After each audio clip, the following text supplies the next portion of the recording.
Elkan Bagot, pemain bertahan berbakat yang kini memperkuat Blackpool FC, semakin dekat dengan peluang untuk kembali memperkuat timnas Indonesia.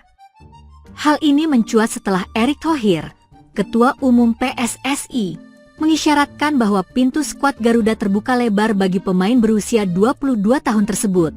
Dalam pernyataannya di Kompas TV belum lama ini, Erick Thohir menegaskan pentingnya membangun komunikasi dan chemistry dengan pemain. Ia menyebut bahwa pemain seperti Elkan Bagot memiliki peluang besar untuk kembali membela Merah Putih, terutama jika semua pihak berhasil mencapai kesepahaman yang solid. Erick menambahkan bahwa Elkan adalah salah satu pemain potensial yang dapat memberikan kontribusi signifikan bagi timnas Indonesia. Nanti saya yakin beberapa pemain seperti Elkan Bagot akan bergabung dengan timnas Indonesia lagi. Tergantung nanti chemistry dan pembicaraannya. Elkan Bagot bukan Belanda, ujar Erick Thohir. Di sisi lain, performa Elkan Bagot bersama Blackpool FC belakangan ini terus menunjukkan perkembangan positif.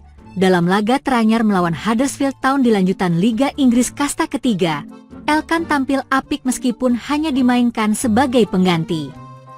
Ia masuk pada penghujung babak pertama menggantikan Matthew Pennington, membantu timnya meraih hasil imbang 2-2 di kandang. Meski belum berhasil membawa Blackpool meraih poin penuh, penampilan bek muda ini dinilai cukup menjanjikan. Konsistensinya dalam mendapatkan menit bermain di klub diyakini akan menjadi faktor krusial dalam menentukan masa depannya di timnas Indonesia. Patrick Kluivert, pelatih anyar timnas, menegaskan bahwa jam terbang di level klub menjadi salah satu syarat utama bagi pemain yang ingin memperkuat timnas di bawah kepemimpinannya.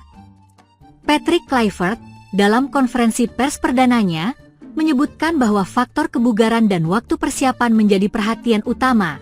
Ia menekankan pentingnya mempertimbangkan berbagai aspek, mulai dari talenta individu hingga kontribusi pemain terhadap dinamika tim secara keseluruhan.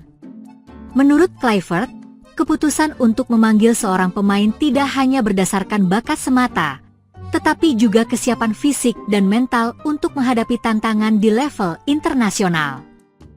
Kehadiran Elkan Bagot di skuad Garuda jelas akan memberikan tambahan kekuatan, terutama menjelang putaran ketiga kualifikasi Piala Dunia 2026 zona Asia.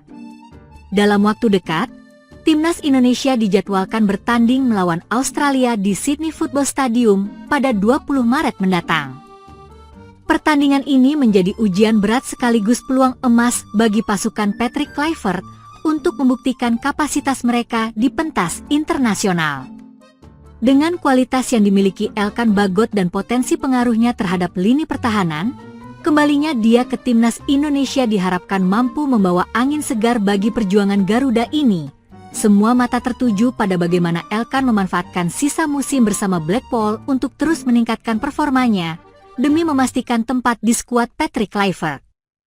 Tom Theo Vladung adalah pemain keturunan Jerman, Indonesia, dan Belanda yang memiliki potensi besar untuk berkontribusi di lini tengah timnas Indonesia.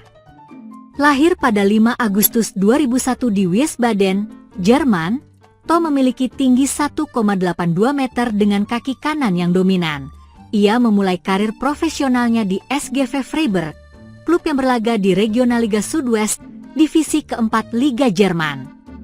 Sebelumnya, Tom pernah bermain untuk Berbourg, KFC Uerdingen, dan 1 FC Kaiserslautern, memberikan pengalaman bermain yang berharga dari berbagai klub Eropa. Tom memiliki latar belakang unik dengan darah Indonesia dari ibunya yang berasal dari Maluku, tepatnya dari Dobo, Aroe Island.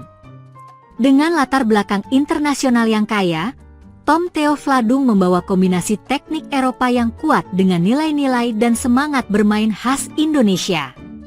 Musim ini, debutnya bersama SGV Freiburg menunjukkan potensi besar di posisi gelandang tengah dan gelandang bertahan, di mana ia mengatur permainan dengan presisi dan kecerdasan tinggi. Tak hanya itu, kontribusinya dalam membawa keseimbangan dan kreativitas di lini tengah sangat diharapkan untuk memperkuat timnas Indonesia di masa depan. Suasana ruang ganti timnas Indonesia menjadi pemicu di depannya Shin Tae-yong dari kursi pelatih. PSSI menyebut bahwa di ruang ganti komunikasi antara pelatih dengan pemain tidak berjalan lancar.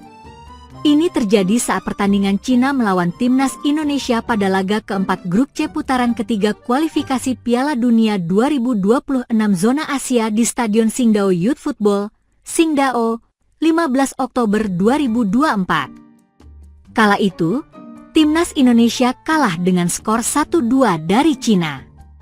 Sebelum pertandingan berlangsung, ada permasalahan yang terjadi di skuad Timnas Indonesia. Hingga kabar pemberitaan pun bergema dengan menyebutkan Shin Tae-yong lebih memilih Asnawi Mangkualam sebagai kapten ketimbang Jai Itzes. Selain itu, Shin Tae-yong tidak memasukkan Eliano Reijnders ke daftar susunan pemain. Shin Tae-yong juga menarik Mads Hilgers pada awal babak kedua yang dinilai melakukan blunder selama pertandingan. Dugaan-dugaan itu pun dibantah oleh mantan analis Timnas Indonesia, Kim Jong-jing. Kim Jong-jing menilai apa yang disampaikan PSSI itu bohong.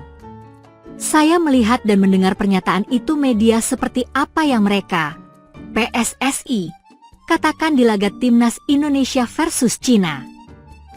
Saya bisa bilang itu tidak benar, kata Kim Jong-jing. Kim Jong-jing juga membantah bahwa keputusan Shin Tae-yong mengganti kapten ke Asnawi Mangkualam karena kekecewaan kepada Jai Itzes. Sebab, sebelum pertandingan dimulai ada kabar Jai Itzes mengumpulkan para pemain Timnas Indonesia tanpa sepengetahuan Shin Tae-yong. Itu berita bohong dan tidak ada satu pun yang benar, kata Kim Jong-jing. Pria asal Korea Selatan itu mengaku ada di ruang ganti pemain Timnas Indonesia saat melawan Cina. Selain itu, Kim Jong-jing juga sangat dekat dengan Shin Tae-yong. Kim Jong-jing tidak menampik adanya adu argumen yang terjadi di ruang ganti saat pertandingan. Sebab, itu merupakan laga internasional dan sudah menjadi hal biasa dalam sepak bola. Ini pertandingan internasional, apapun bisa terjadi dan situasi memanas. Kalau ada yang bicara ini masalah komunikasi, saya heran. Di pertandingan, ada JJ yang bisa menerjemahkan bahasa Indonesia. Lalu untuk bahasa Inggris, ada saya yang bisa saya sampaikan. Saya selalu ada di sana, kata Kim Jong-jin. Kim Jong-jin mengatakan bahwa Shin Tae-yong sangat peduli dengan pemain Timnas Indonesia. Menurutnya, momen kebersamaan ini sudah dibangun sejak Desember 2019. Coach Shin Tae-yong sangat mencintai pemain-pemain Indonesia. Bagi kami, kita ini adalah keluarga, tutupnya.